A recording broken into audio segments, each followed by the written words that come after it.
All right, TikTok and YouTube, if I can figure out how to get that set up, I'm going to try to show you how to take this and put that on it as a crystal skull sconce. This is not going to be an in-depth tutorial. I am not going to tell you how deep to drill holes, how much to do what, but I'm going to show you how I did what I did without a drill press, without anything other than a hole saw and a Forstner bit and a piece of wood. So first of all, I started off with a piece of wood like this. It's about 1 3/4 inches by about 3 inches.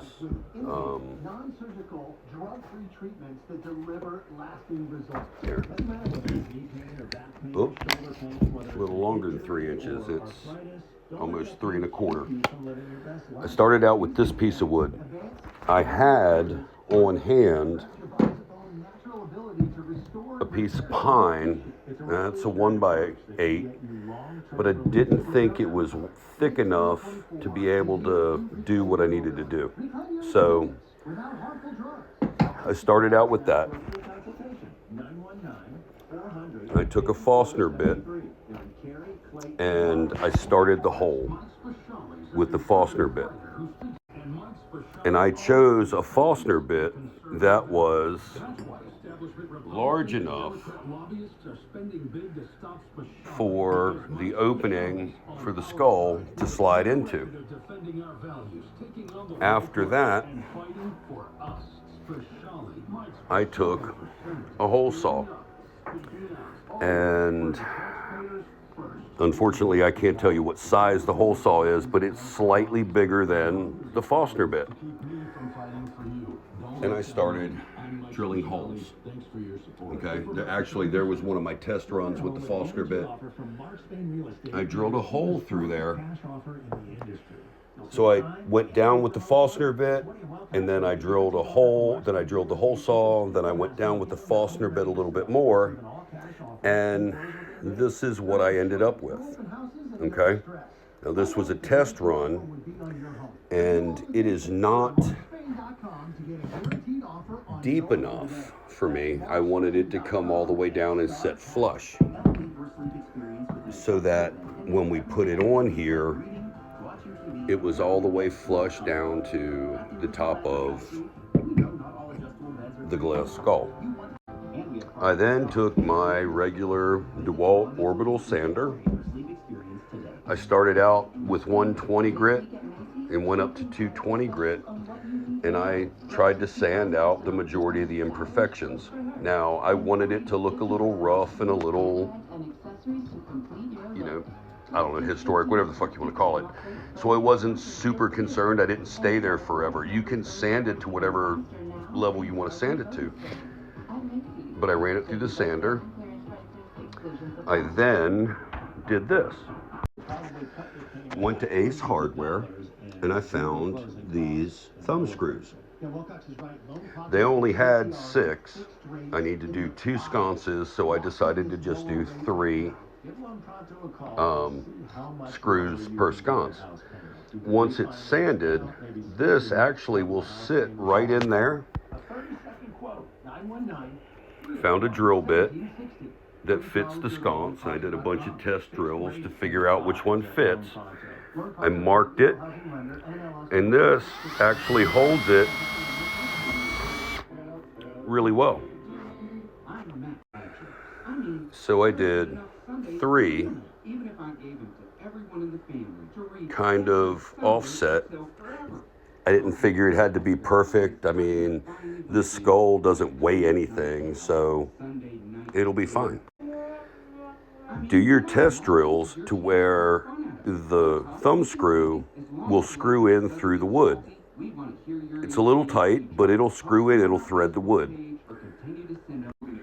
So I chose this sconce from Home Depot for a specific reason. It already had a cord and an on and off switch. But the problem is, I want to hang it this way, not this way. So I'm going to take out the 2 screws on the side, loosen up the nut that holds this in place, and rotate it 180 degrees. So when you remove the back, this is what you're looking at, okay? That nut right there is what we have to loosen up to rotate it 180 degrees. I will say that this sconce does come with a wall mount to where you could hardwire it if you didn't want to use the cord. For me, works well because I don't want to fish anything up through the wall. All right, so there we go. I've rotated it so it's going to hang this way, and you can reach up from the bed and flip it on, flip it off. By the way, I didn't say that. This is going next to our bed in our bedroom as reading lamps. Okay, so this is not the easiest part of this. This is my finished product. It's going to go on like that. The skull's going to go over top of it. And again, we wanted a little bit of a rustic, handmade, so I didn't take the time.